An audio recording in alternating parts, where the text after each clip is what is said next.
Today we're going to talk about our third eye, or our pineal gland. Our third eye, people say, is the seat of their intuition, their ability to think clearer in their mind and have more freedom in their choices. Well, our pineal gland is the actual gland that I believe represents this third eye. And your pineal gland, your third eye, as we usually see it in between our eyebrows, it actually sits like inside of our brain in there, in your midbrain, in between your thalamus, your right and left thalamus. And it's shaped like a pine cone. That's why it's called your pineal gland. And the pineal gland also houses your circadian rhythms, your sleep cycle, your light-dark cycle. So melatonin and serotonin, which come from the same precursor, tryptophan. And tryptophan, depending on if it's dark out or light out, can turn into melatonin or serotonin. So when it's dark out and it becomes nighttime, we create more melatonin, which tells us to go to sleep, and decrease the amount of serotonin. And then in the early mornings, it's like, okay, that's enough sleep time, it's time to wake up. The sun starts to come up and we make more serotonin. So sometimes when we can't sleep, our serotonin, melatonin production is off, and then we stare to the ceiling like, why can't I go to sleep? Every thought that I've had all day long is coming out right now. And that can be because there's a misbalance between that melatonin and serotonin, hence the reason people take melatonin when they can't go to sleep. Or they say, turn off your electronics, turn out the lights before you go to sleep, because you're activating, you're simulating what should happen in nature if we all lived in nature and close to it. When it gets dark out, the body's like, got you, melatonin, here we come. And then when the sun starts to rise, we make more serotonin. It's time to be awake, time to be aroused, and interact with the world around us. So how does this involve our third eye? Well, melatonin can become a super neurotransmitter and allow us to take in stimulation past our senses, past time and space, past our body, past our mind, of just time to wake up, time to go to sleep. I feel happy, I am tired.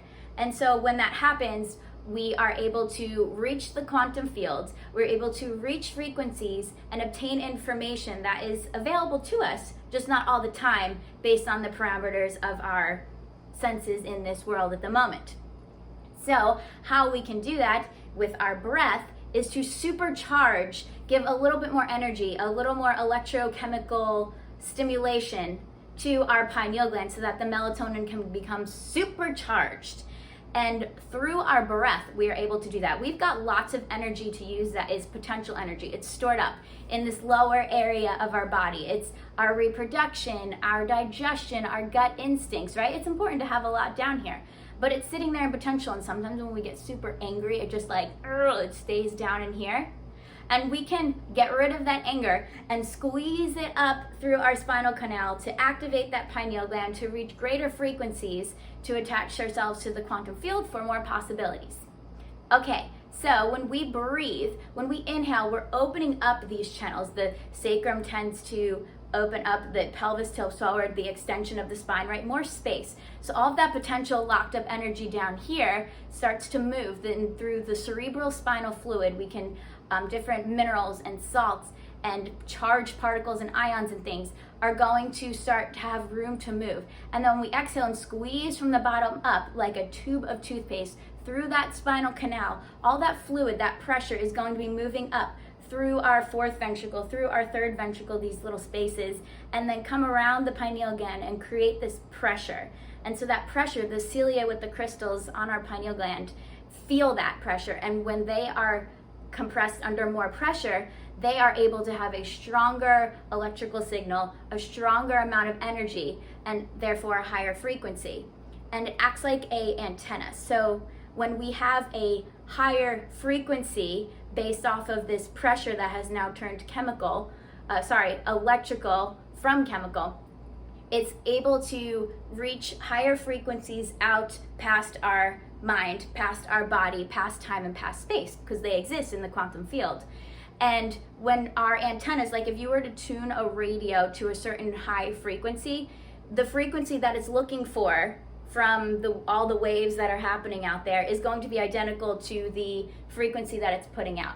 So now that we have this extra electrochemical energetic frequency coming from our pineal gland, it's going to connect to a higher frequency out in the quantum field versus the regular one to make melatonin and serotonin.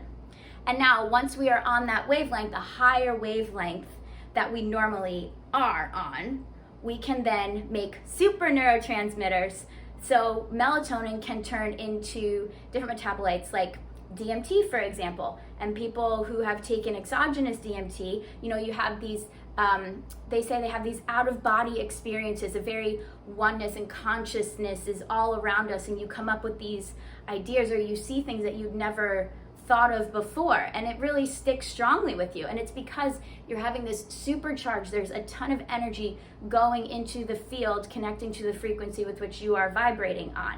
And so normally when we're awake and like super high strung, we're in beta brain waves and we're taking in information. But when we're in this state, we're in gamma brain waves. It's super high energy because the parasympathetic and the sympathetic nervous system are working at the same time, but it's all internal. It's all coming from inside of us versus, like somebody around us.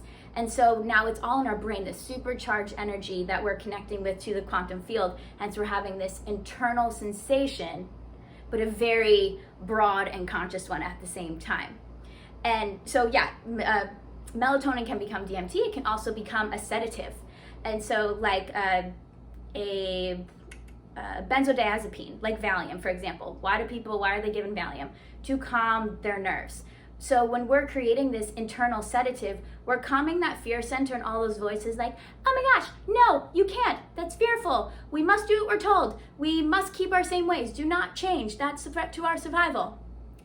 Those are hushed. And so we're able to think outside the box a little more. So now we're able to think outside the box. We're not worried about survival or fear.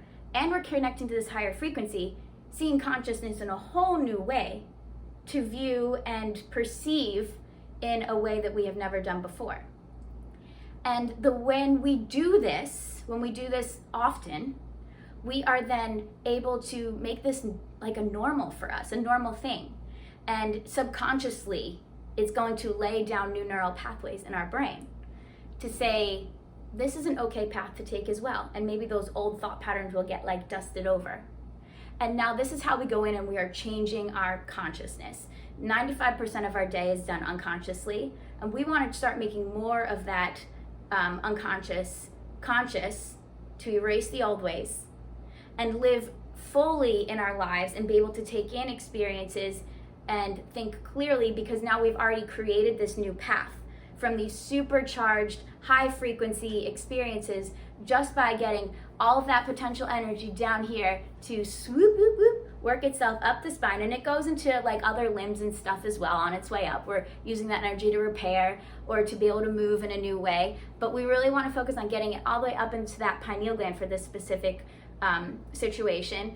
And now we have got all of this energy floating around our head, supercharged, highly electrochemical stimulation coming from our internal self, our true selves, our gut, and our intuition. And I think that sounds absolutely great. And I've definitely played with this before, breathing and squeezing everything up through my spinal canal to get that pressure through the ventricles to activate the pineal gland. And let me tell you, it's a whole nother world out there. And we're so limited in this little bit that we tend to live in all the time, but we have so much more available to us if we allow it to happen. We quiet that fear center. We are aware and connect to all those higher frequencies if we allow ourselves to. So, if you'd like to learn more, let me know and we can give it a try. Or if you're just interested, I love teaching and I love learning. So look it up and see if you can find anything else about the pineal gland that might interest you. And we can chat about it too.